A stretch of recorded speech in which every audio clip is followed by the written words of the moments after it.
Guys, welcome back to my YouTube channel. അപ്പോൾ ഇതെന്ന് വെച്ചാൽ ഇന്നൊരു ഓണം പ്രിപ്പറേഷൻ വ്ളോഗാട്ടോ. അപ്പോൾ ഞാൻ വിചാരിച്ചു നാളെയാണ് എൻ്റെ ഓണം സെലിബ്രേഷൻ. അപ്പം നിങ്ങൾക്ക് എല്ലാവർക്കും അതിന് വേണ്ടിയിട്ട് ഞാൻ എന്തൊക്കെ ചെയ്യുന്നുണ്ടെന്ന് നിങ്ങൾക്ക് കാണിച്ചു തരാമെന്ന് വിചാരിച്ചു. അപ്പോൾ നമുക്ക് നേരെ വ്ളോഗിലേക്ക് പോവാം.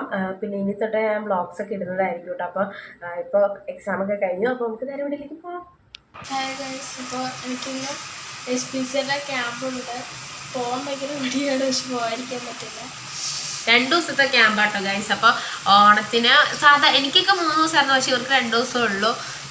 അപ്പോൾ അവള് പോകാൻ വേണ്ടി തുടങ്ങണം. 9 മണിയാകുമ്പോഴത്തേനും ചെല്ലണം ഗൈസ്.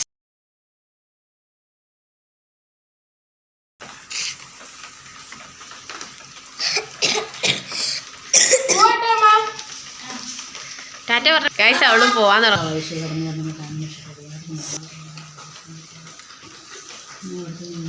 മൈലാഞ്ചി ആട്ടോ ഉണ്ട്.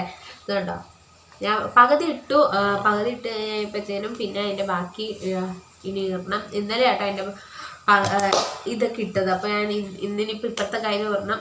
അപ്പോൾ അതിനെ കുറച്ച് പരിപാടികളുണ്ട് ഗൈസ്. അപ്പോൾ ഞാൻ ഇട്ട് കഴിഞ്ഞു കേട്ടോ. ഞാൻ ഇന്നലെ ഇട്ട എൻ്റെ മുകളിൽ കൂടെ ഒന്നുകൂടെ ഇട്ടു, കാരണം കളർ ഡിഫറൻസ് തോന്നുന്നുണ്ടല്ലോ എന്ന് ഓർത്ത്. ഇനിയിപ്പോൾ ഇപ്പുറത്തെ കയ്യിൽ പറഞ്ഞാൽ അനിയത്തി വന്നിട്ട് ഇട്ട് തരും ഗൈസ്. അപ്പോൾ അത് കഴിഞ്ഞിട്ട് മൈലാഞ്ചി അമ്മ എനിക്ക് ഇട്ട് തന്നു കേട്ടോ. അനിയത്തി വരാൻ നിന്നില്ല. ഞാൻ വേഗം അമ്മ എനിക്ക് ഇട്ട് തന്നു. അത് കഴിഞ്ഞിട്ട് പിന്നെ എനിക്ക് മറ്റേ എൻ്റെ ധാവണിയുടെ ഇത് ഷോള് ശരിയാക്കാനുണ്ടായിരുന്നു ഗൈസ്. അപ്പോൾ അത് അമ്മ അത് ശരിയാക്കി തന്നുകൊണ്ടിരിക്കുക. നമുക്കല്ലെങ്കിൽ രാവിലെ എന്തായാലും ഭയങ്കര തിരക്കായിരിക്കും, വീഡിയോ ഒന്നും എടുക്കാൻ പറ്റത്തുണ്ടാവില്ല. ഓൾറെഡി നമുക്ക് എന്ത് പരിപാടി ഉണ്ടെങ്കിലും നമുക്ക് രാവിലെ വീഡിയോസൊന്നും എടുക്കാൻ പറ്റാറില്ല ഗൈസ്. അപ്പോൾ അത് ഭയങ്കര കഷ്ടമാണ്. പിന്നെ ഒരു വിധത്തിൽ അമ്മ അത് ശരിയാക്കി, കാരണം നാളെ തിരക്ക് പിടിച്ച് കിടക്കുമ്പോൾ ഇത് ചെയ്യുമ്പോൾ കുളമായി പോകും. അതുകൊണ്ട് നമ്മൾ രാത്രി തന്നെ ഇതൊക്കെ ചെയ്ത് വെച്ചു കേട്ടോ. പിന്നെ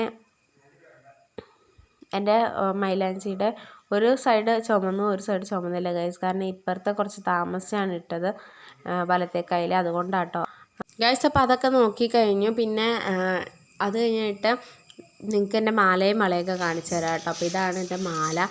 എനിക്കൊത്തിരി ഇഷ്ടപ്പെട്ടു. ഭയങ്കര സിമ്പിളായിട്ടുള്ള വർക്ക്, ഭയങ്കര എലഗൻ്റായിട്ടുള്ള ലുക്കൊക്കെ തരങ്ങി എന്നാണ് എൻ്റെ വിശ്വാസം ഗൈസ്. അപ്പോൾ പിന്നെ കുപ്പിവള ആട്ടോ ഞാൻ ഈ പ്രാവശ്യം എടുത്തത്. കുപ്പിവള വേണമെങ്കിൽ വലിയ ആഗ്രഹമായിരുന്നു. അപ്പോൾ ഞാനങ്ങനെ തപ്പി കണ്ടുപിടിച്ച് ഈ കളർ തന്നെ പോയി തപ്പി എടുത്തു ഗൈസ്. അപ്പോൾ ഇത്രയുള്ള ഇന്നത്തെ വീഡിയോ. ടാറ്റാ.